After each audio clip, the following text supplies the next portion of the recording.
Good evening, and welcome to Mapleton Matters, our virtual community catch-up. We're thrilled to have you with us tonight. These events are a great way to connect with our community by offering the convenience of on-demand viewing while providing updates, answering your questions, and staying engaged. Thank you for joining us as we share important news and information. My name is Tom Moe, and I'm the president of Mapleton's Board of Education. This is my 7th year on the board, and I'm honored to be in this position.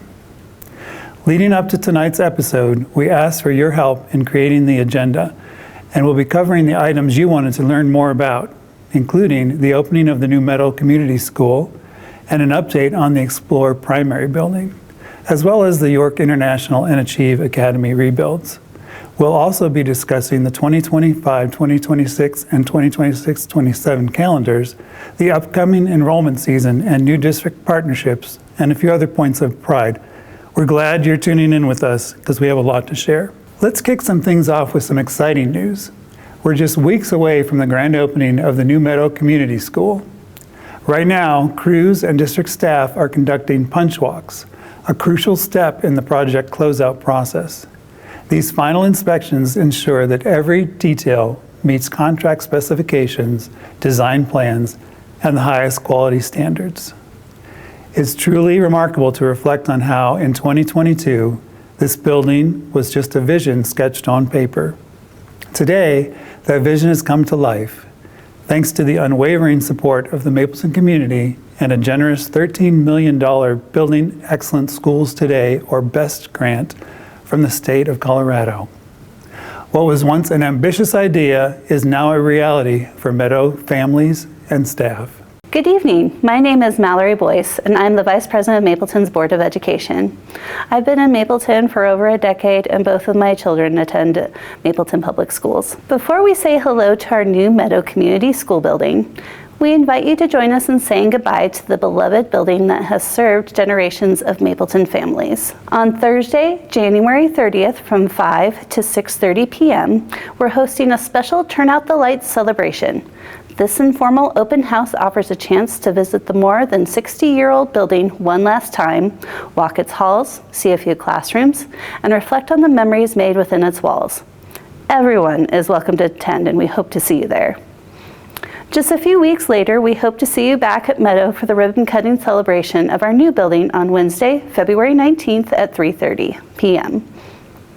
We invite Mapleton families and friends to tour the new building, explore the classrooms, and celebrate the beautiful learning spaces that will inspire future learners. One of the most exciting features of the new Meadow building is its classrooms, thoughtfully designed and constructed by RB+B Architects and Samuelson Construction to support the school's team teaching model. Fun fact, back in the 1970s, 2 classroom spaces were combined to create a dedicated team teaching station. This innovative approach has been a cornerstone of Meadow's philosophy and commitment to collaborative learning for decades, and the new building carries that tradition forward in a big way. Good evening. My name is Michelle Ramos, and I am the treasurer of Mapleton's Board of Education. As we wrap up one project, we quickly move on to the next. Design conversations for the new Explore primary building are well underway.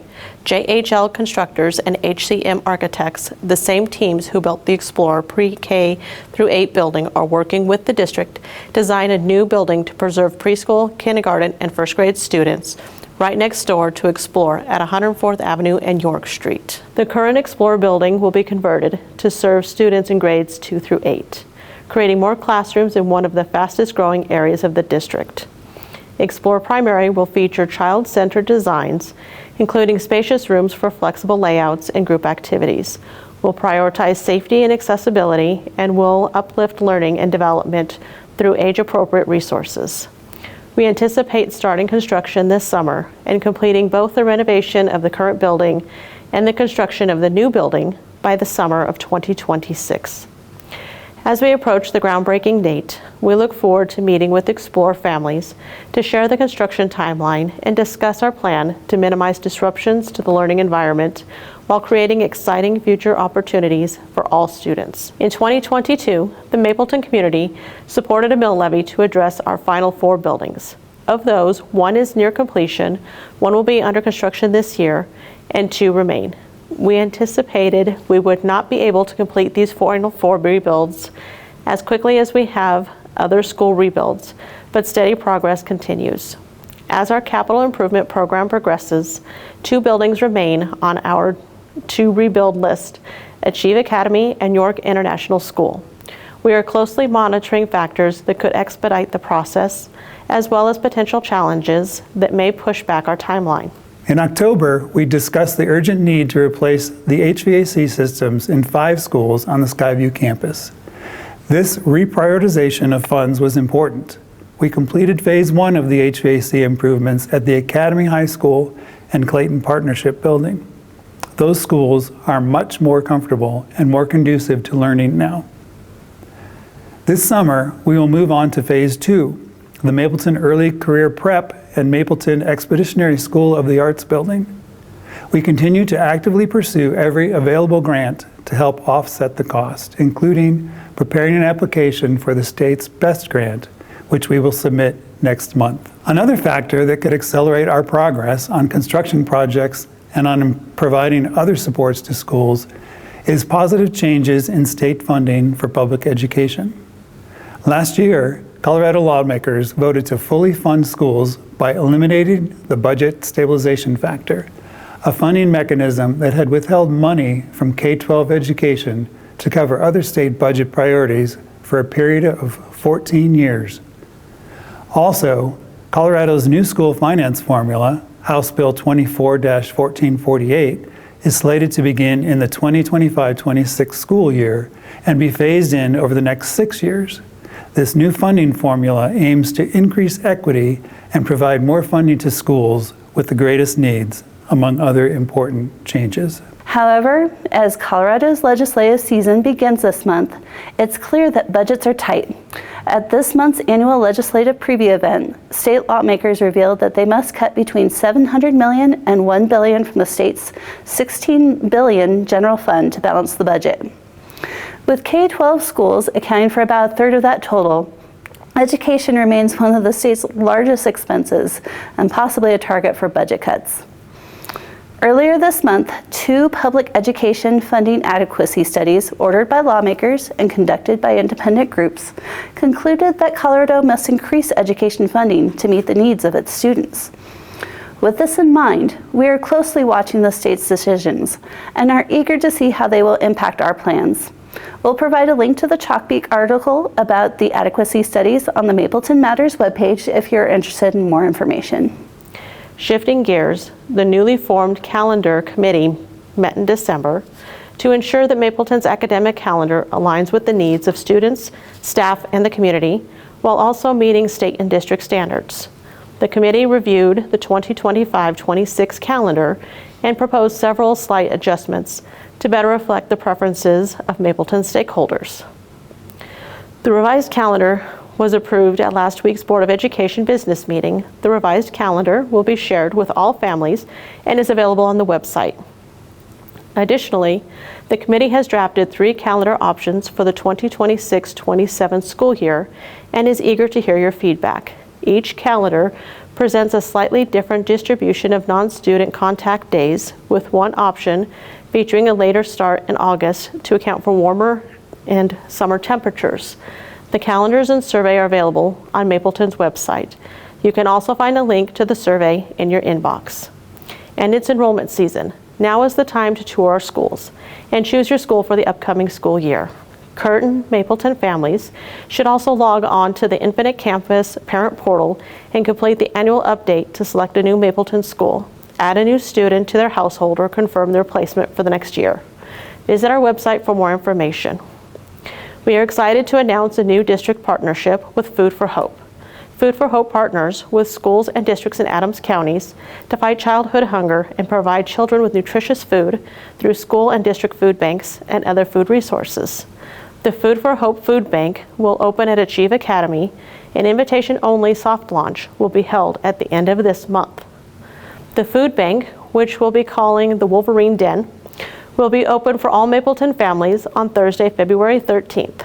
The Wolverine Den Food Bank will be open every Thursday from 9 to 11 a.m. You can look for more information on our website. And now I'd like to turn it over to Superintendent Mike Crawford to share a few more announcements. Thank you, and good evening. My name is Mike Crawford, and it's my honor to serve as Mapleton's Superintendent of Schools. Thank you for joining us, and thank you to the Board of Education for taking us through the often complicated topic of school finance. The landscape is changing daily, and I encourage you to stay tuned as we remain hopeful that we'll have good financial news in the near future. I'd also like to take a moment to discuss recent changes in federal immigration policies and concerns about immigration enforcement. In Mapleton, the commitment we make as educators is to keep students in school. Creating a safe environment where they can learn and thrive is at the heart of everything we do. Our schools are safe and welcoming. Clear policies and procedures are in place for when visitors, including law enforcement officers from any agency, visit our schools. Should a law enforcement officer arrive at school and ask to question a student, that request will be denied by school administrators unless a parent or guardian has given consent. Keep supporting your students' success by ensuring that they get to school on time every day. Also, parents and guardians, while you're completing your annual update, don't forget to complete your annual update, make sure to list at least 2 emergency contacts for your student. These individuals can be family members or other trusted adults. Just make sure we have other people to call in case we cannot get in touch with you. If you're interested in resources, please visit our website and look for helpful resources for families. That link is under the Programs and Services tab on the website. It's hard to believe that January is almost over, and before we close out the month, I'd like to share my deep appreciation for our Board of Education. January is Board of Education Recognition Month, and we're proud to honor our dedicated board members for their commitment to Mapleton students. We have a truly exceptional board in Mapleton, and each member has their own deep and special connection to the district. Our board stays focused on the work, ensuring every Mapleton student has access to the best academic opportunities possible. They do this by prioritizing the things that matter and never deviating from that work. Through policy, collaborative governance, a commitment to equitable education for all students, and a focus on accountability, our board ensures that every Mapleton student achieves their dreams. We are deeply grateful for their service and leadership. So thank you to Tom Moe, Board President, Mallory Boyce, Vice President, Daisy Leachman, Secretary, Michelle Ramos, Treasurer, Beth Fry, Assistant Secretary Treasurer. Thank you for tuning in to this episode of Mapleton Matters. We look forward to your feedback, questions, and comments. You can email the address on the screen, contact us through social media, or contact us at 303-853-1000. Thank you for your continued support of Mapleton Public Schools.